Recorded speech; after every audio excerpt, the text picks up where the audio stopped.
아니 나는 괜찮은데 앉아 계시면 좀 썰렁할 것 같아서 그럼 같이 떱시다. 날씨가 많이 추워져서 썰렁한가 봐요. 자, 오늘 배우셔야 될 것이 뭐가 있느냐 그러면 등록면허세 377쪽이 되겠죠. 377쪽. 벌써 입문 4주차 과정이 되네요. 그렇죠? 자, 등록면허세 377쪽에 나왔는데 이 등록면허세다 그랬으면은 결론부터 말씀드리면 필요한 건 크게 세 가지입니다. 첫째는 뭐가 되느냐? 첫째는 과세냐 비과세냐? 비과세, 납세 절차, 그 다음 과세 표준과 세율. 자, 순서를 좀 바꿔서 할게요. 제일 먼저 과세 표준과 세율, 이건 한 심장입니다. 심장. 그 다음에 비과세, 그 다음에 납세 절차, 세 가지 위주로 공부하시면 돼요. 그러니까 범위가 적다는 얘기죠. 자, 그럼 나와 있는 377쪽에 등록면허세 먼저 여기서 설명을 하고 그 다음에 밑줄 치면서 하도록 할게요. 자, 출발할까요? 등록면허세다 그랬으면 제일 먼저 특징 중에서는 지방세더라. 그러니까 제일 먼저 알아둬야 될 것 지방세더라. 그리고 어디가 과세권자가 되느냐 그러면 취득세는 특별시, 광역시, 도세가 되지만 이 등록면허세는 도구세가 된다.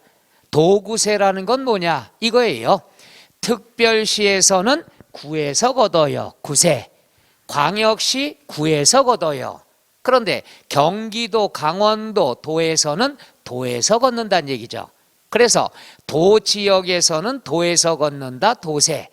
광역시, 특별시에서는 구청에서 걷는다. 구세. 그래서 도구세다 이렇게 얘기하죠. 이걸 한국말로 해석을 하면 개세다 이렇게 얘기하죠. 이것도 유머 안 맥히네. 그래서 도구세다. 얘는 다른 것들은 특별시, 광역시가 관여를 하지만은 이 등록면허세만큼은 관여하지 않습니다. 그래서 꼭 튀니까 알아둬야 될 것 도세면서 뭐가 된다? 구세가 되더라. 도구세 꼭 알아둬야 됩니다. 그 다음에 이 등록면허세는요 수수료 성격입니다. 수수료 성격이기 때문에 선불이에요. 다른 조세는 후불제입니다. 후불. 너 취득해. 그리고 60일 이내에 신고 납부해. 이렇게 후불제가 되지만 등록면허세는 선불입니다. 따라서 언제까지 신고 납부해야 되느냐? 등기 등록하기 전까지 신고를 해야 된다.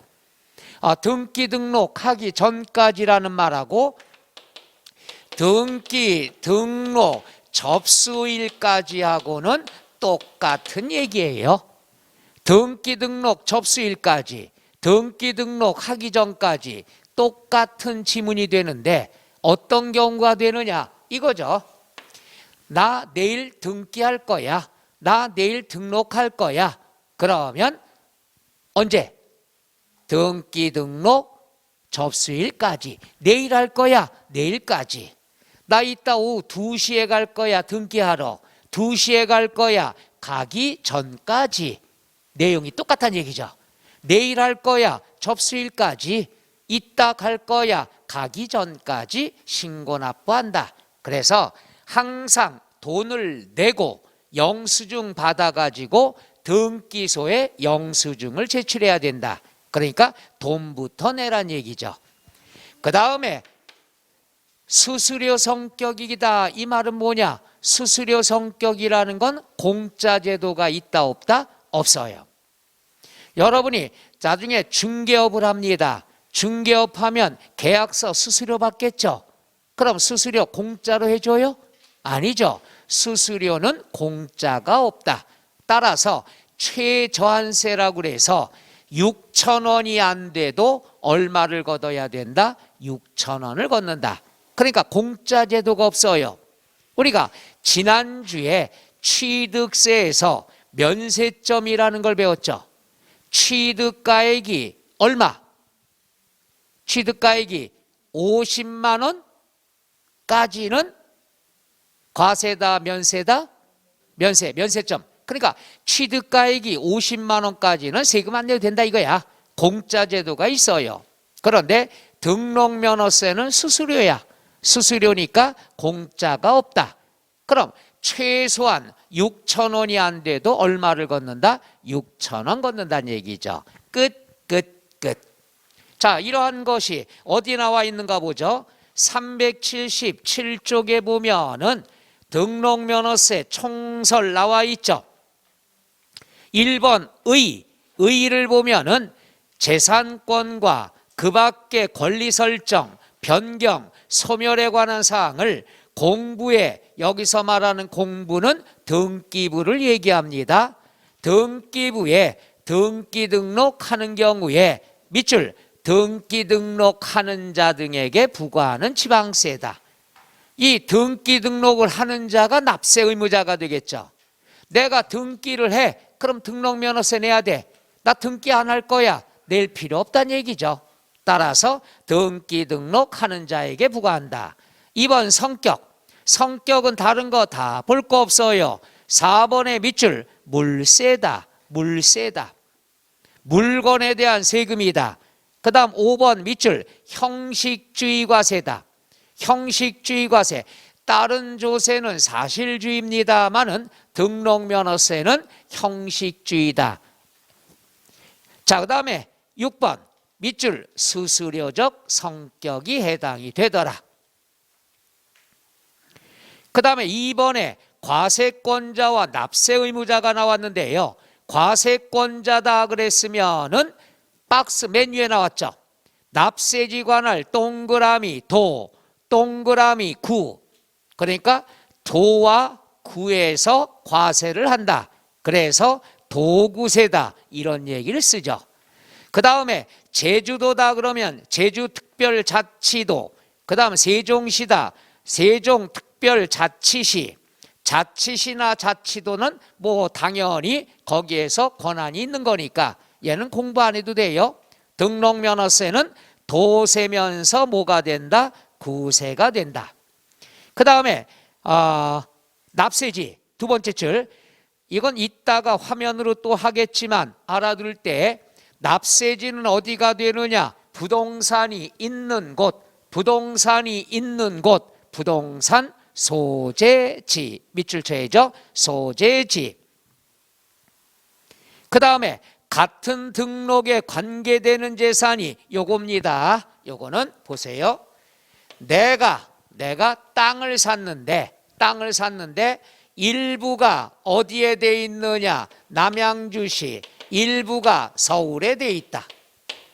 그럼 하나의 물건이 둘 이상의 지방자치단체에 걸쳐 있을 때 어디를 납세지로 해야 되느냐? 여기냐 이거죠. 등록할 때는 쪼갤 수가 없어요. 따라서 한 무더기로 해서 내가 선택을 하면 돼. 내가 편한 데다. 남양주가 편하면 남양주, 서울이 편하면 서울에다 등기합니다. 그럼 여기가 될지 선택해야 되니까 시험에는 선택 이렇게 안 나와요. 야, 어디다 등기했느냐?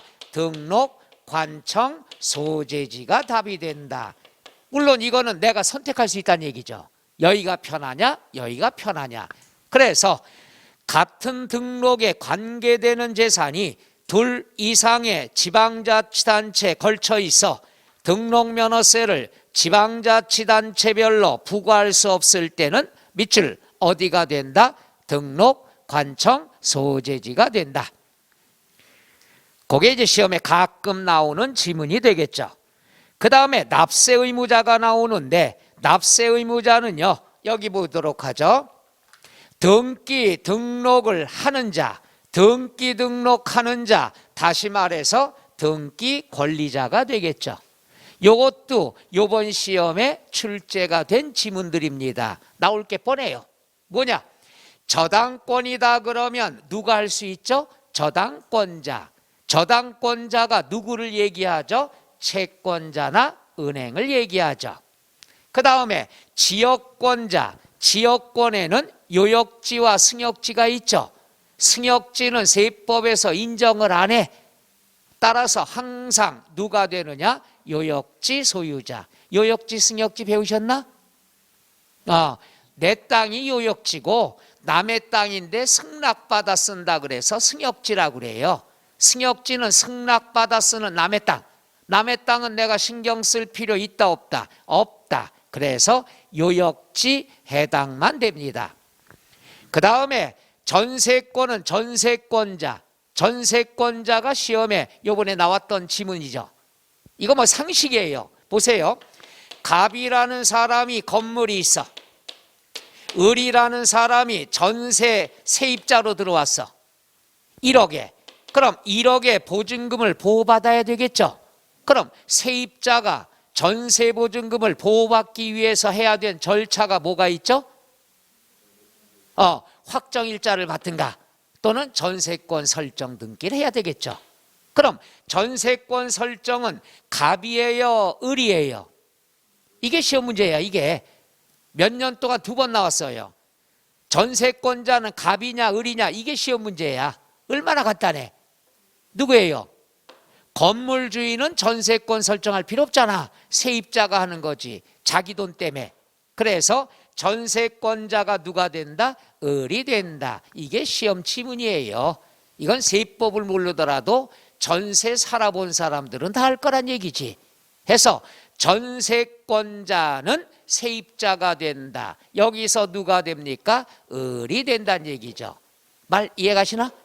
그 다음에 우리가 지상권을 가지고 있으면 지상권자. 그럼 지상권이 뭔진 배우셨나? 내 땅이 아니야. 남의 땅인데 여기에다가 내가 시설물을 설치했어. 땅 위에 시설물을 설치했어. 그러면 남의 땅이지만 내가 그 시설물을 사용할 수 있는 권한이 있죠. 내가 설치했으니까. 그걸 뭐라 그런다? 땅 위의 물건이라 그래서 지상권이라 얘기합니다. 그럼 그 시설물의 소유자가 지상권자가 되는 거죠. 권리. 그 다음에 대위등기다. 대위등기다 그랬으면은 대위, 대신 한다는 뜻이에요.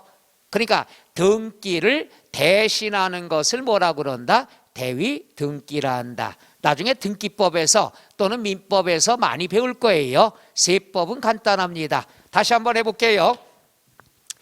저당권하고 그 다음에 대위등기하고 같이 설명해 줄게요. 전세권은 이해가시나? 누가 전세권자가 된다? 을이 되는 거예요. 그럼 여러분 기절하게 할까? 그럼 건물주인 채무자 있죠?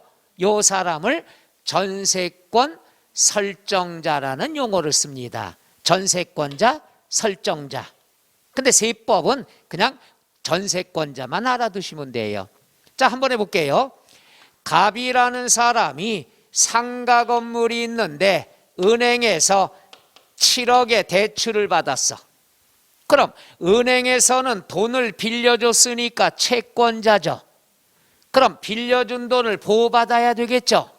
돈 빌려주면은 은행이 저당권 설정을 합니다. 그럼 저당권 설정을 할 때 은행을 저당권자라 얘기하죠. 돈 빌려줬으면. 그러니까 저당권은 누가 납세 의무자가 된다? 저당권자. 저당권자는 누가 된다? 채권자 또는 은행이 되는 거죠. 근데 저당권 설정하려고 보니까 건물이 등기가 안 돼 있어. 등기가 안 됐으면 권리 설정할 수가 없다는 얘기야. 따라서 은행이 야, 가봐. 너 미등기 됐으니까 이거 먼저 등기로 살려줄게. 등기로 살려주는 걸 누가 대신 등기 신청하느냐? 은행이. 이걸 뭐라 그러죠? 대위 등기라 합니다. 대신 신청을 해. 그러니까 채권자는 대위 등기 신청할 수 있다 없다? 있다. 이게 시험 문제예요. 그럼 대위 등기를 할 수 있다. 누가 할 수 있냐? 채권자가 할 수 있다. 그래서 대위 등기는 채권자가 신청할 수 있는데 누구 명의로 살려줘야 돼? 갑의 명의 얘 거니까 얘 이름으로 등기 살려줘. 따라서 납세 의무자는 누가 되느냐? 부동산 소유자 또는 뭐가 되죠? 채무자가 된다는 것. 왜? 얘 이름으로 등기한 거니까. 그래서 순서가 두 가지죠. 미등기된 것을 대신 신청할 수 있다. 누구 명의로? 소유자 명의로.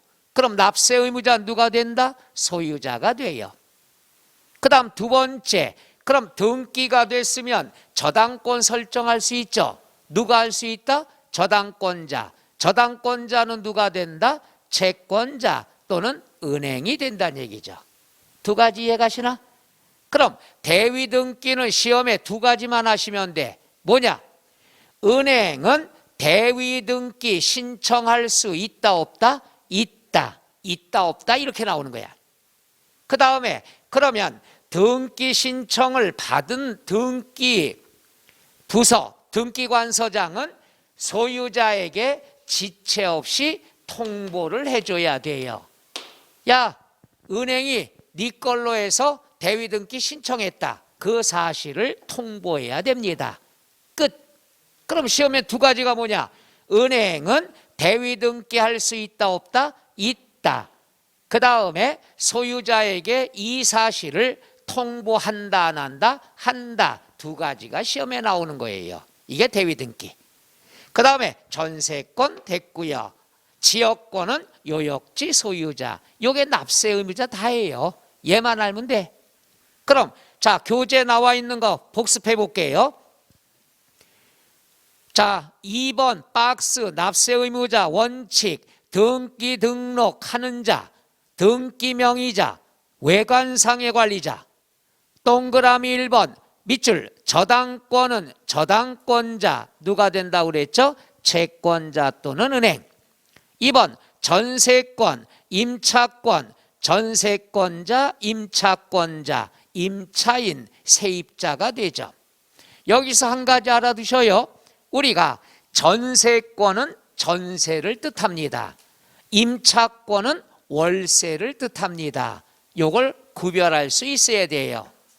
그러니까 남의 건물을 빌린다, 남의 집을 빌릴 때 임대차 계약서 쓰죠.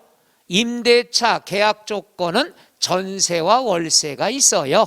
전세를 뭐라 그런다? 전세권. 월세를 뭐라 그런다? 임차권. 3번 밑줄 지상권. 지상권은 누가 되죠? 지상권자. 지상권자는 남의 땅 위에 건축물 소유자가 되겠죠. 남의 땅 위에. 그 다음에 4번 지역권. 지역권자는 누가 된다? 요역지 소유자. 끝. 이러면 되죠. 그러니까 납세 의무자가 작년에 나왔으니까 올해는 다른 것들이 주어지겠죠. 한 해씩 밀려 내려갔네. 작년이 아니라 올해 나왔으니까 내년에는 딴 게 나오겠죠. 이렇게 정리합니다. 자, 비과세. 비과세는 딱 세 가지만 공부하면 돼요. 등록면허세, 국가가 하면 비과세, 국가정책 비과세. 두 번째 뭐가 있느냐? 두 번째는 정책상의 것이 되지만 담당 공무원이 실수 같은 거 했을 때 또는 정책이 변경이 됐을 때, 그 다음 마지막 세 번째는 내가 짠하게 됐을 때. 딱 세 가지야 비과세는.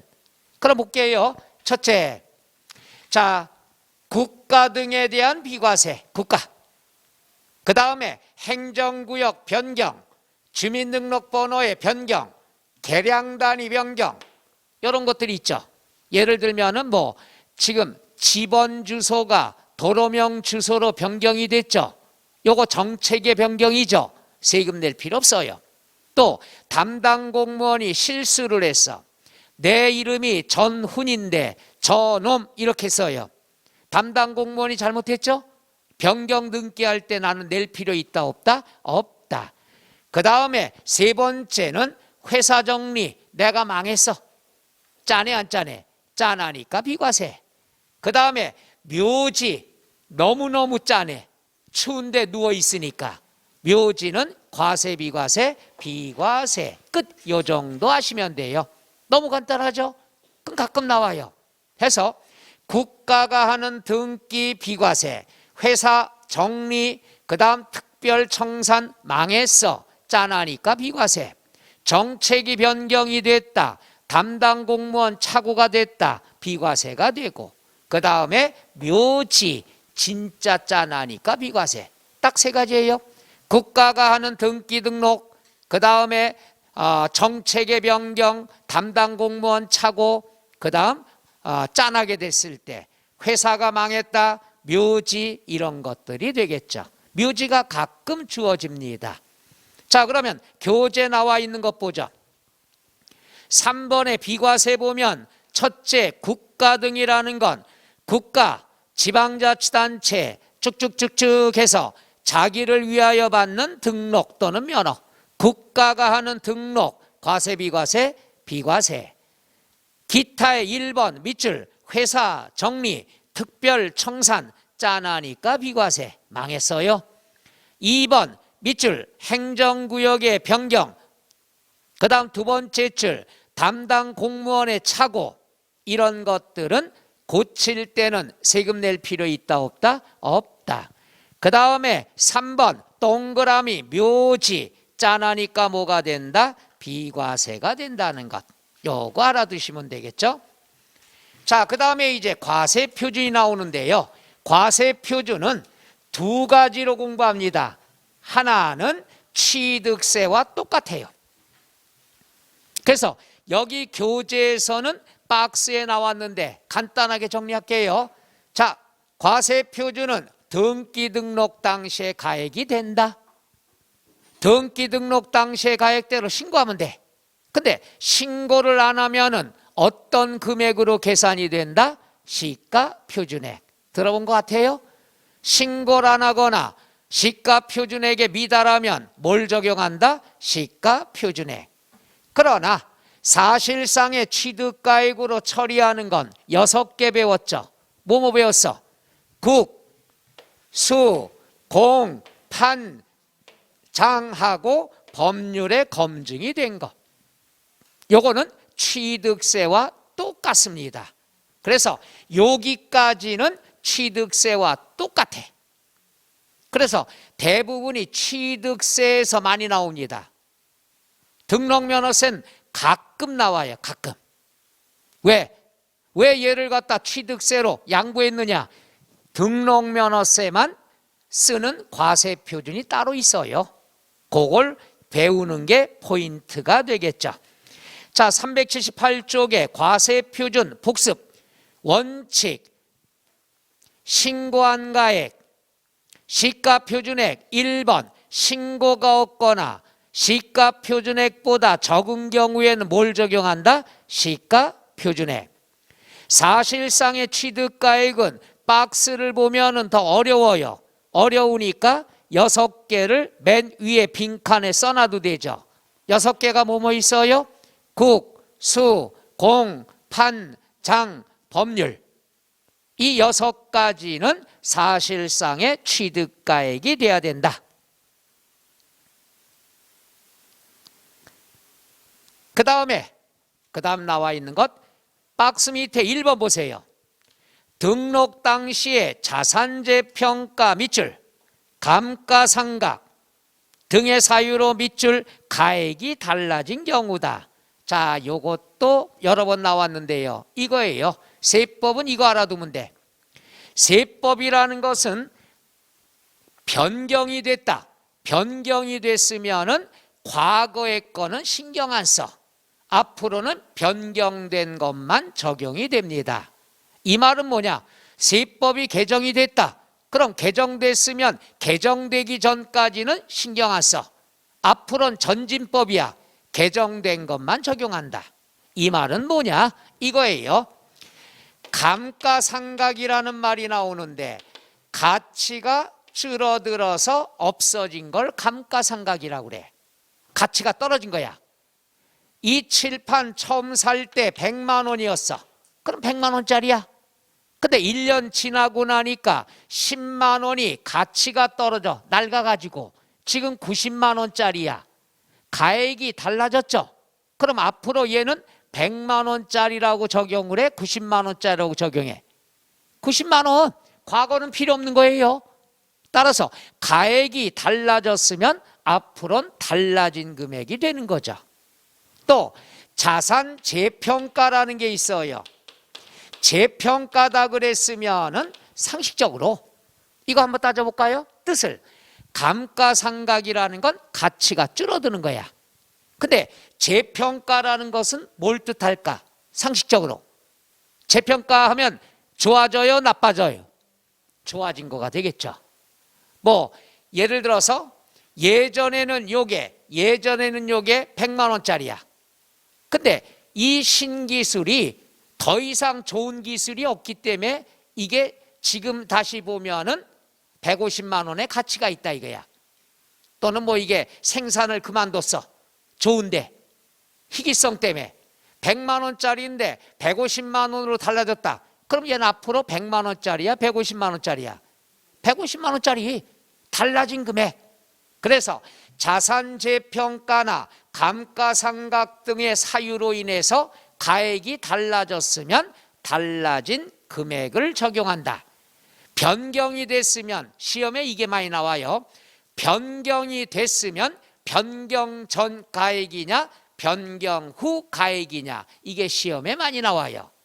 변경 전이야 변경 후야? 변경 후에 앞으로는 달라졌다는 얘기는 달라진 금액을 적용하죠. 시험에 제일 많이 나오는 게 이거야. 변경 전이냐 변경 후냐. 자, 그래서 여기 나와 있는 것 보면은 가액이 달라진 경우에는 밑줄 변경된 가액이다. 근데 시험에 뭐라고 나올 때가 있느냐? 변경 전 가액이다. 이렇게 나올 때가 있어. 여기서 한 가지 강조합니다. 세법에서 변경이 됐다, 달라졌다, 그러면 항상 변경된이 정답이지 변경 전은 틀렸다. 세법은 과거로 돌아가지 않는다는 얘기죠. 하나 더 볼까요? 이런 말이 나와. 적용이 됐다. 적용이 된 경우에 이렇게 단서가 나와. 지문, 실제 기출문제예요.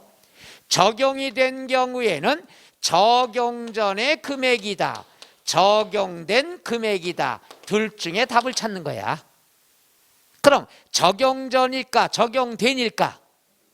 그렇지, 바로 이게 기출문제야. 그러니까 항상 세법에서 뭐가 달라졌다 그러면 전이라고 나오면 무조건 틀린다는 얘기야. 바뀐 금액이 돼야 된다는 것.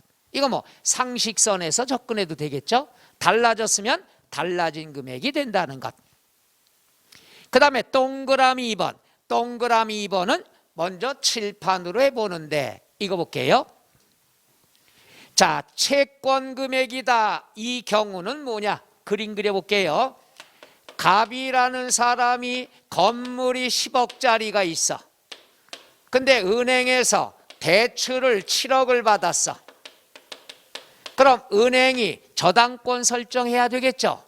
저당권 설정을 할 때 공식 하나를 배웠어요. 어떤 공식 배웠어요? 과세 표준 곱하기 세율. 그럼 뭐가 나온다? 산출세액이 나와요. 그럼 은행이 저당권을 설정한다 그러면 이 등록면허세는요, 남의 재산은 신경 쓸 필요 있다 없다? 없다. 내 돈만 중요한 거야. 따라서 은행이 받을 돈이 얼마 있어? 그럼 과세 표준은 7억이 되는 거야. 즉 받을 돈이 있으면 받을 돈이 과세 표준 된다는 얘기죠. 이거에 대해서 세율은 외워버리세요. 외울 것도 없어. 등록면허세 세율은 항상 1000분의 2예요. 좀 이따 또 배울 거야. 1000분의 2. 그럼 2, 7, 2, 14, 140만 원을 은행이 내면 끝나는 거야. 은행이 7억을 빌려줬다. 그럼 저당권 설정 7억에 대해서 세율은 얼마가 된다? 1000분의 2, 140만 원 되는 거야, 은행이. 따라서 일정한 채권 금액이 있으면은 과세 표준은 뭐가 된다? 채권 금액이 되는 거야. 받을 돈에 대해서. 따라서 받을 돈에 대해서 하는 거는 채권 금액이 과세 표준이 되는 것은 4개뿐이 없는데 얘는 외울 필요 없어요. 내용의 뜻이 뭐야? 받을 돈이 있다는 얘기야. 받을 돈이 있으면 받을 돈이 뭐가 된다? 과세 표준이 되는 거예요. 자, 하나 해보죠. 저당권을 설정한다. 저당권 설정은 왜 해요? 저당권 설정 왜 하죠? 받을 돈이 있으니까. 고운말 안 써도 돼요. 받을 돈이 있으니까. 그 다음에 가압류, 가처분 왜 합니까? 가압류, 가처분 왜 해? 돈 받을 게 있으니까. 그 다음 경매 신청 왜 해? 돈 받을 게 있으니까 제가 뺀질거리고 안 주니까 경매 신청하는 거지. 따라서 4가지의 단어 속에는 돈 받을 게 있다는 게 포함됐다 이게야. 그럼 돈 받을 게 있으니까 과세 표준은 뭐가 된다? 돈 받을 거. 다시 말해서 받을 돈이 된다. 이걸 세련된 말로 채권 금액이라 한다는 얘기야. 받을 돈에 대해서 계산하라는 얘기야. 남의 재산은 필요 없어. 그래서 4가지입니다. 저당권 설정, 가압류, 가처분, 경매 신청 4가지는 돈 받을 게 있기 때문에 받을 돈이 과세 표준이 되는 거지. 당연하지. 내가 7억 받을 게 있어. 그럼 7억에다 세율을 곱해야 되는 거지. 세율은 얼마로 알아두라고 그랬죠? 1000분의 2. 그런데 일정한 채권 금액이 있으면 채권 금액이 되는데 일정한 채권 금액이 없대. 일정한 채권 금액이 없으면은 목적이 된 금액이 채권 금액이 된다. 어떤 금액? 목적이 된 금액. 이거는 좀 예가 이상합니다만은 이 사채 같은 데 있죠. 사채 같은 데 보면은 1억을 3개월치 빌려줬다. 그럼 저당권 설정할 때 1억을 갖다가 하는 게 아니죠. 저당권 설정. 뭐 3개월이면 3개월 동안 받아야 될 이자도 합계를 내서 금액이 더 커지겠지. 그거야. 목적이 된 금액이 과세 표준이 된다는 얘기죠. 오케이? 그래서 교재 보도록 할게요. 지금 들어오신 분은 378쪽입니다. 378쪽. 오늘 처음 오셨나 봐요. 아이고, 저분을 위해서 묵념하고 시작할까요? 괜찮아요? 다 못해요. 괜찮아요? 378쪽에 동그라미 2번. 채권 금액에 의하여 과세액을 정하는 경우에 일정한 채권 금액이 없을 때는 채권의 목적이 된 것 또는 처분 제한의 밑줄 목적이 된 금액이 과세 표준이 된다. 끝. 자, 그래서 우리가 알아둘 때 잘 보세요. 우리가 등록면허세다 그러면 과세 표준과 세율이 심장이에요. 매년 여기서 나오는 거죠. 매년. 그래서 과세 표준 중에서 취득세와 똑같지만 취득세 양보하고 등록면허세만의 과세 표준이 여기 있다는 것. 첫째 뭐가 있다고 그랬죠? 채권 금액이 될 때. 두 번째 건수. 얘는 나올 때가 됐는데 계속 안 나오고 있어요. 건수가 과세 표준이 된다. 건수는 한 건, 두 건, 세 건 수량을 얘기해요. 그럼 건수가 과세 표준이 되는 경우는 어떤 경우가 있느냐? 건수. 요거는 추가 등기. 추가 등기가 뭐냐? 두 번째 등기할 때. 자, 이게 무슨 말인가 한번 해볼게요. 자, 여기 한번 보세요. 지금 오늘 오신 분은 이거는 뭐 이해가 안 가도 괜찮아요. 그냥 편히 앉아 계시면 돼. 자, 우리가 건수다 그랬으면은 추가 등기가 뭐냐? 이거예요. 우리가 갑이 건물주야. 10억짜리. 은행에서 7억을 빌렸어. 그럼 은행이 저당권 설정을 했겠죠. 얼마짜리? 7억짜리 했을 거야. 그럼 3년 약속 시간 내에 갑이 다 변제 갚았어. 갚았으면은 권리 설정돼 있는 걸 뭘 해야 돼? 지워야 될 거 아니야. 지우는 등기를 뭐라 그래? 말소 등기라고 그래요. 뭐라 그래요? 말소 등기. 말소 지우는 거야. 그럼 지울 때도 7억 곱하기 1000분의 2 140만 원 하면은 하나의 건물에 대해서 세금을 2번 내는 것 같은 생각이 들잖아. 아까워 안 아까워? 아까워. 억울하다 이거야. 한 건물에 대해서 처음에 140만 원 냈는데 또 140만 원 내서 말소 등기하면 억울하다는 얘기죠. 그래서 두 번째 등기할 때는 건수를 기준으로 한다는 얘기예요. 자, 말소 지운다. 몇 건, 한 건. 그리고 추가 등기할 때는 건당 세금이 6,000원이에요. 얼마예요? 6,000원. 그러면 한 건 곱하기 6,000원. 그럼 세금이 얼마다? 6,000원만 내면 돼요. 그래서 처음에 등기할 때는 다 내야 되지만 두 번째 등기할 때는 6,000원만 내면 돼. 건당 6,000원이에요. 건당 6,000원. 그러면 두 번째 등기하는 건 여러분이 단어 보고 찾을 수 있어. 봐요. 말소. 말소라는 게 뜻이 뭐죠? 말소? 지우는 거. 옛날에 했기 때문에 지우는 거지. 옛날에 안 하고 심심한데 말소나 할까? 이거 없잖아요. 두 번째 등기라는 거 알 수 있잖아. 또 뭐가 있느냐? 여기에 나왔어요. 변경, 변경, 변경. 변경의 뜻이 뭐죠? 바꾸는 거지. 그럼 옛날에 했으니까 바꾸는 거지. 옛날에 할 때는 첫 번째, 변경할 때는 두 번째 등기라는 거 알 수 있죠. 그러니까 단어에 힌트가 주어져. 말소, 옛날에 했던 걸 지우는 거구나. 두 번째. 변경, 옛날에 한 걸 바꾸는구나. 두 번째. 변경, 말소 이것만 알면 돼. 말 이해 가시나? 하나 더 예를 들어본다면은 여러분이 부대찌개집에 가요. 1인당 10,000원이야. 10,000원이면은 공깃밥이 기본으로 나오죠. 안 먹어봐서 몰라요? 공깃밥이 기본으로 나와. 근데 찌개가 너무나 맛있어. 우리 찌개집이다 그러면 잠깐 얘기하면요. 찌개집에서 찌개는 적게 나올까 많이 나올까? 찌개 많이 나와요. 왜? 적게 나오면 더 먹고 싶어도 찌개 10,000원짜리를 추가하면 부담되니까 안 시켜. 참어. 밖에 나가서 핫도그 사 먹어.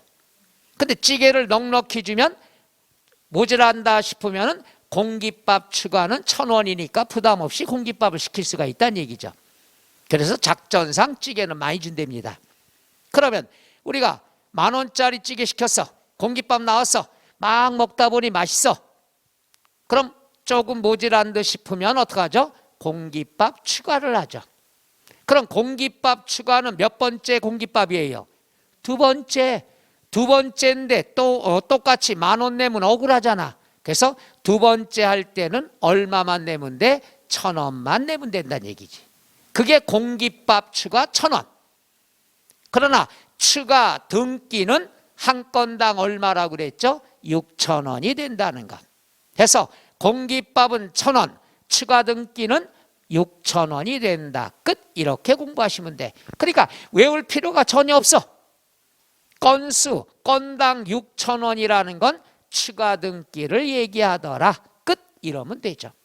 그러니까 처음에 할 때는 과세표준 곱하기 세율에서 정상적으로 140만 원 내고 그 다음에 할 때는 건당 얼마만 내면 돼? 6,000원만 내면 된다는 것. 그 다음에 마무리입니다.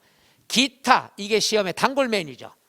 전세권이다 그러면 전세권은 전세라고 그랬죠. 임차권은 뭐라고 그랬죠? 월세라고 그랬죠. 그럼 이것도 외워야 되냐? 노. 여기다 예를 들어볼게요. 갑이라는 사람의 상가 건물에 을이 임차를 했어. 임대차 조건은 두 가지가 있다고 그랬어. 전세냐 월세냐. 자, 전세 1억이다.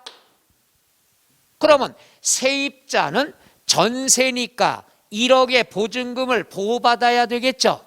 그러면 전세권 설정해야죠. 그러면 이 금액으로 할까요? 이 금액으로 할까요? 자기 돈 거 해야 되죠. 자기 돈이니까 얼마? 1억. 1억이 바로 전세 금액이라고 그러죠. 뭐라고 그래요? 전세 금액. 1억에 대해서 또 계산해봐요. 세율은 1000분의 2. 그럼 얼마야? 20만 원만 내면 되는 거예요. 여러분이 1억에 전세 들었다. 그럼 전세권 설정할 때 등록면허세가 얼마 되는 거야? 20만 원이야. 1000분의 2니까. 이거 여러분이 다 할 수 있는 거야. 자, 전세는 끝. 그 다음에 병이라는 사람이 월세를 들어왔어. 월세다 그러면 보증금하고 월세가 두 개가 나오죠. 금액이. 예를 들어서 1억 보증금에 100만 원 월세. 이 정도 나오겠죠? 그러면 1억 보증금에 100만 원 월세인데 이 보증금을 임차 보증금이라고 그래요. 월세 보증금이란 얘기야. 임차는 월세야. 요거는 월세, 월 임대료. 그럼 바로 이거예요. 전세는 금액이 보증금 하나뿐이 없으니까 쉬워. 1억 하나뿐이 없으니까. 월세다 그러면 보증금하고 월세가 두 개 나와. 그럼 정답 뭐냐? 얘냐 이게 시험 문제야. 얘냐. 그럼 외워야 되냐? No. 이렇게 따오면 돼. 전세 1억이다 그러면 1억을 줬어. 나중에 이사 갈 때 1억 찾을 수 있어 없어? 찾을 수 있죠. 그러니까 1억이 되는 거야. 근데 월세다 그러면 1억 보증금에 월세가 100만 원이다. 월세 보증금 1억은 이사 갈 때 찾아갈 수 있다 없다? 이게 상식이야. 이게 상식이라니까 이게. 1억 보증금 이사 갈 때 찾아갈 수 있어 없어? 에? No. 그때 달라요. 왜? 월세가 밀리면 이사 갈 때 어떡한다? 못 찾아간다. 이렇게 점잖은 표현에서 까고 준다는 얘기야. 까고 주잖아. 그러니까 얘 보호받을 수가 없는 거예요. 전세는 이사 갈 때 찾아갈 수 있어. 월세 보증금은 그때 달라. 월세가 밀리면 이사 갈 때 까고 주잖아. 따라서 월세 보증금은 인정을 안 해, 세법에서는. 그럼 뭐냐? 월 임대료 가지고 계산을 합니다. 그러니까 금액이 하나만 있으면 시험 문제 어려운 게 없어. 두 개가 나왔을 때 어떤 금액을 하느냐? 이사 갈 때 찾아갈 수 있다. 그럼 그 금액이 되고, 그때 다르다. 까고 갈 수도 있다. 그러면 인정을 못 하는 거예요. 그럼 시험에 나올 때 뭐냐? 전세는 전세 금액이 되고, 임차권 월세는 월 임대차 금액이 된다 이거야. 그럼 두 갈래 길이니까 얘가 시험에 엄청나게 문제가 나오죠. 한 번은 월 임대차 금액 1에서 옳은 지문 나오고, 다음에 출제가 될 때는 임차 보증금에서 틀리게 나오고, 두 개가 시험에 단골맨이야. 과거의 기출 문제를 보면은요, 얘로 나오지 않으면 얘로 나오는 거예요. 두 갈래 길이니까 시험에 출제하기가 좋다는 얘기야. 그래서 임차권이 시험에 제일 많이 나온다는 것. 그 다음에 지역권. 지역권은 요역지와 승역지가 있지만, 승역지는 남의 땅, 승낙받아 쓰는 땅이니까 남의 건 신경 쓸 필요 있다 없다? 없다. 요역지가 해. 지상권, 가등기, 부동산가액. 모르면 다 부동산가액이야. 그리고 가등기는 채권 금액일 때도 있습니다. 그러니까 얘는 이렇게 두 가지 나오니까 시험에 잘 안 나와. 제일 많이 나오는 것은 임차권, 지역권, 전세권, 요 정도 돌아가면서 출제가 된다는 것. 이 과세표준이 굉장히 많이 출제가 된다는 것. 끝. 그럼 요거랑 같이 세율을 같이 공부한 다음에 교재 밑줄 쳐드릴게. 자, 세율은 이게 다예요. 이게 다. 세율은 표준세율이다. 지방세에서 사용하는 세율의 이름이 표준세율이야. 그리고 탄력세율이라는 건 취득세에서 배운 거랑 똑같습니다. 탄력, 표준세율의 50% 범위 내에서 가감, 늘릴 수도 있고 줄일 수도 있다. 이걸 무슨 세율이라 한다? 탄력세율이라 한다. 요거는 재산세 배울 때 또 나옵니다. 항상 표준세율이 나오면은 탄력세율이 같이 나온다는 거.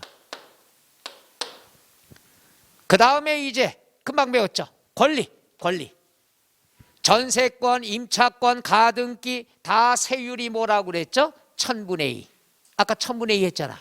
그 다음에 건수, 추가등기는 건당 얼마라고 그래서 6,000원이 되는 거예요.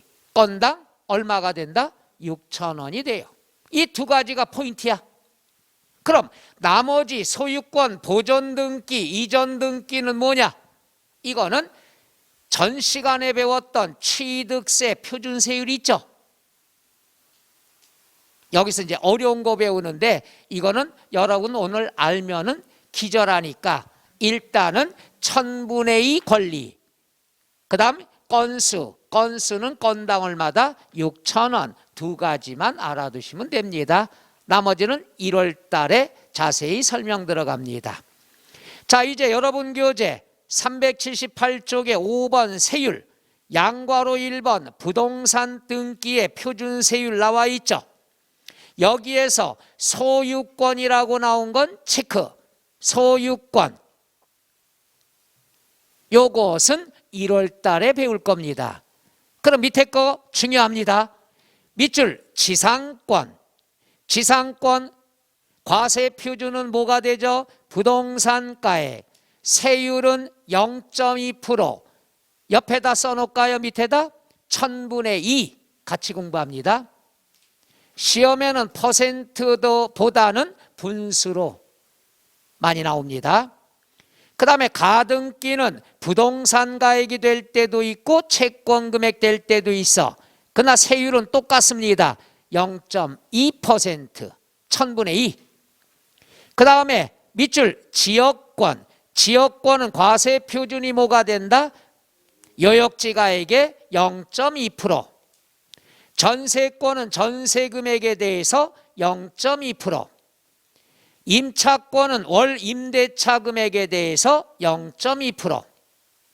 그 다음 밑줄 저당권, 경매 신청, 가압류, 가처분 왜 합니까? 돈 받을 게 있어서 돈 받을 걸 뭐라 그런다? 채권 금액 0.2%. 그러니까 등록면허세 세율은 1000분의 2야. 맨 마지막에 그 밖에 등기라고 나왔는데 밑줄 변경, 바꾼다, 말소, 지운다, 해지, 계약 끝났다, 분필, 필지를 나눈다. 이건 매 한 건마다 그 옆에 매 한 건 옆에 괄호 열고 하나 쓰세요. 건수 괄호 닫고. 과세 표준은 매 한 건 이렇게 하지 말고 건수로 공부하면 돼요. 한 건, 두 건, 세 건. 그리고 세율은 건당 얼마가 된다? 6,000원이 된다는 것. 그러니까 거기에서 제일로 중요한 것, 그도 동그라미 칠까요? 지역권, 전세권, 임차권, 그 다음에 밑에 두 가지 저당권, 그 다음에 말소, 요것까지는 다 알아두셔야 됩니다. 과세 표준과 세율에 관한 것 알아두셔야 될 것. 그래서 요게 항상 요것만 신경 쓰면 돼. 1000분의 2, 1000분의 2. 그 다음에 나와 있는 게 379쪽에 보면은 양괄호 3번 밑줄 중과세율. 중과세율이다 그랬으면은 요겁니다. 요걸 벌써 배우면은 좀 힘드실 텐데 여러분은 괴롭히고 싶어서 한번 해보죠. 이거예요. 중과세는 뭐냐? 무겁게 매긴다. 이건 뭐냐? 여기가 대도시야. 대도시다 그러면 50만 이상의 도시다. 세법은 필요 없어. 그냥 사람이 많은 사는 도시야. 그럼 대도시다 그러면 사람이 많아요, 적어요? 많으면 숨쉬기 편해, 어려워? 세법상 사람 많으면 어려워. 그런데 여기에다가 뭐가 들어오냐? 법인을 설립을 했어. 회사를 설립을 하면 종업원들도 많이 이사들 들어오겠죠. 사람이 많아지겠지. 야, 대도시야, 여기 사람 많어, 숨쉬기 힘들어. 근데 여기다가 법인을 설립했다. 그러면 종업원들이 더 많아진다는 얘기죠. 사람이 많은 지역에 들어오지 마. 들어오면 중과세 할 거야. 근데 들어왔으면 몇 배 중과세? 3배 중과세 합니다. 몇 배? 3배. 왜 3배인 줄 알아요?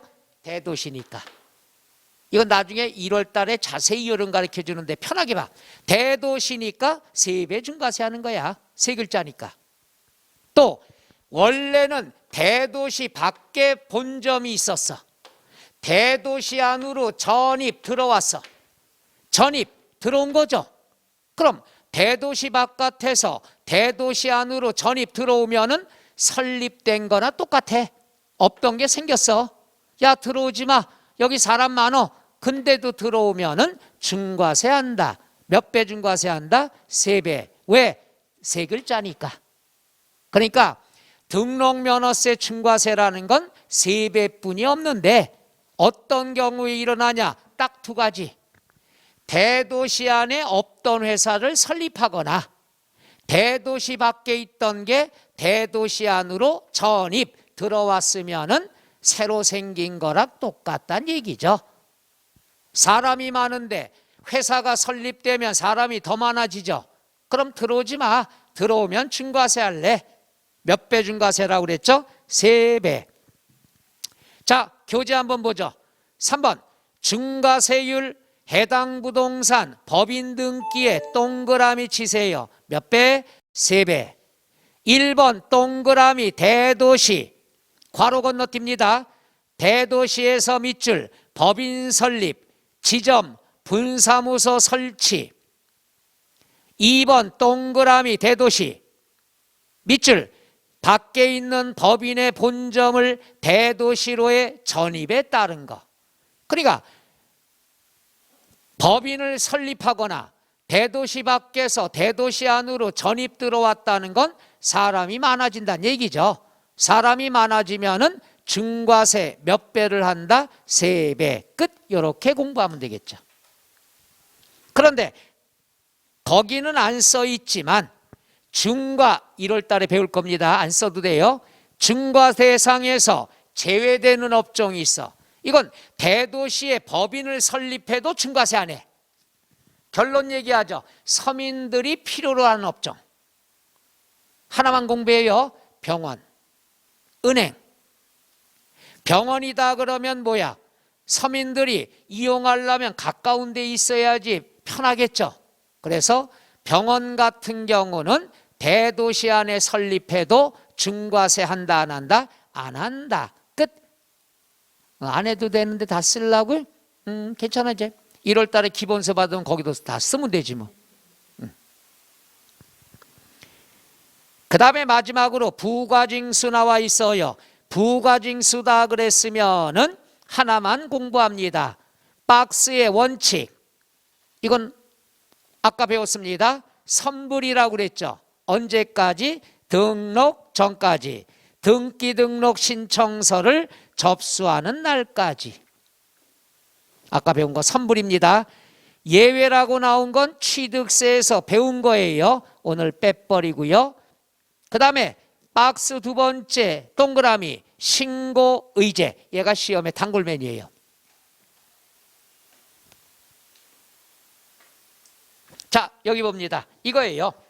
우리가 신고와 납부라는 제도는 뭐냐? 이거예요. 야, 나 이만큼 물건 샀어요. 신고. 돈 내면은 납부. 신고와 납부는 별개일 거예요. 신고하고 납부해야지. 신고만 하고 납부 안 할 수도 있는 거니까. 그럼 이거예요. 바깥분이 항상 한 달에 한 번씩 지금처럼 계좌이체 월급날 계좌이체 안 하고 돈으로 찾아왔다고 가정을 해보죠. 그럼 바깥분이 월급이 1,000만 원이야. 예를 들어서 그걸 5만 원짜리 현금으로 찾아와서 여보 월급이에요. 요게 신고야. 그리고 1,000만 원 주면 납부야. 항상 가정에서는 여러분이 국가, 남편이 납세 의무자예요. 그런데 어느 날 약주를 이만큼 하고 오셔갖고 그 5만 원짜리 돈보따리를 갖다가 콧잔등에 아무 말 않고 콧잔등에 던지고 뛰쳐나갔어. 그럼 월급이라는 말을 안 했어. 그럼 신고했어요, 안 했어요? 안 한 거야. 근데 돈은 던지고 갔어. 납부한 거야, 안 한 거야? 납부한 거지. 따라서 세금은 납부라는 걸 제대로 받기 위해서 신고제도를 만드는 거예요. 근데 이런 경우에는 신고를 안 하고 돈만 납부했어.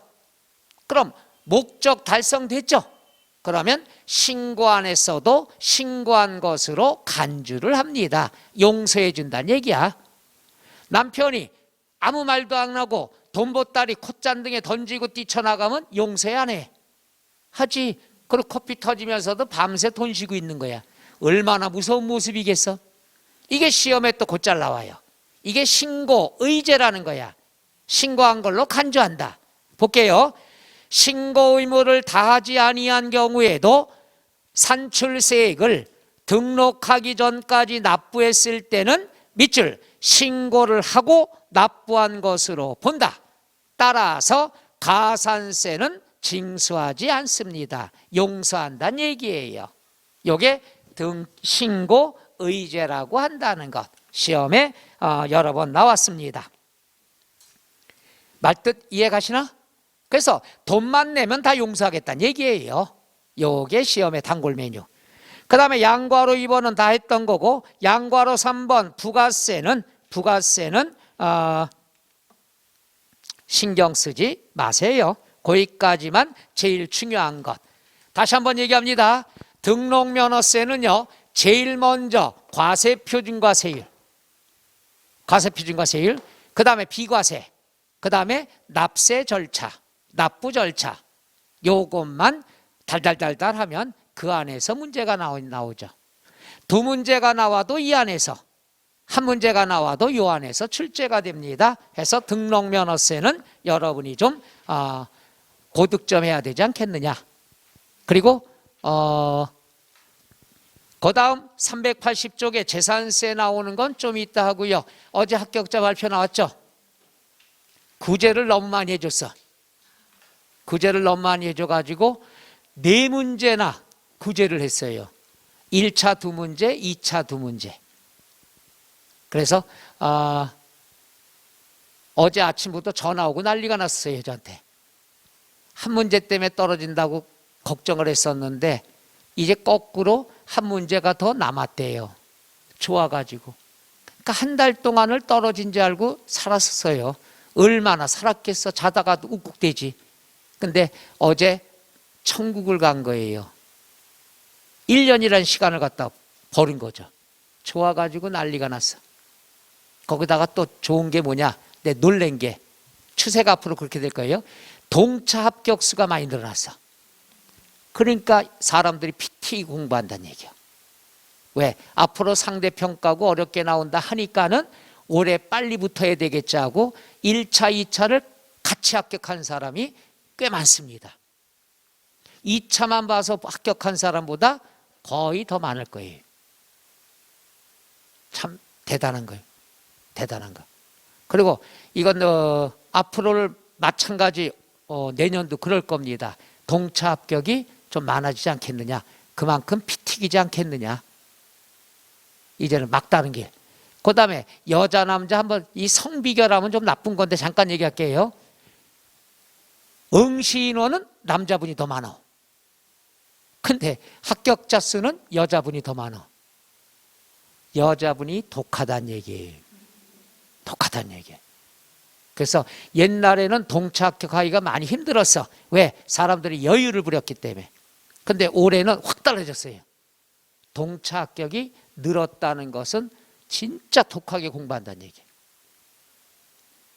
그리고 여자들이 독하다는 건 응시자 수는 남자가 많은데 합격자 수는 여자가 많아. 물론 이제 몇천 명 차이는 안 나지만은. 그래서 야 여자 독하다는 건 제가 알고 큰일 났다. 마무리 못하겠다. 그래서 여러분도 이걸 대비해서 올해 2차만 보시는 분도 대충 하지 말고 악다구니로 덤비셔야 되고, 그 다음에 동차하는 분들은 희망을 가지면서 우리들도 하면 되는구나 하고서 동차 합격을 위주로 공부하시는 게 좋습니다. 그러기 위해서는 동차 합격하려면 무조건 지금 뭘 공부해야 된다? 1차 민법을 아주 휩쓸어야 돼요. 그래야 나중에 편하니까.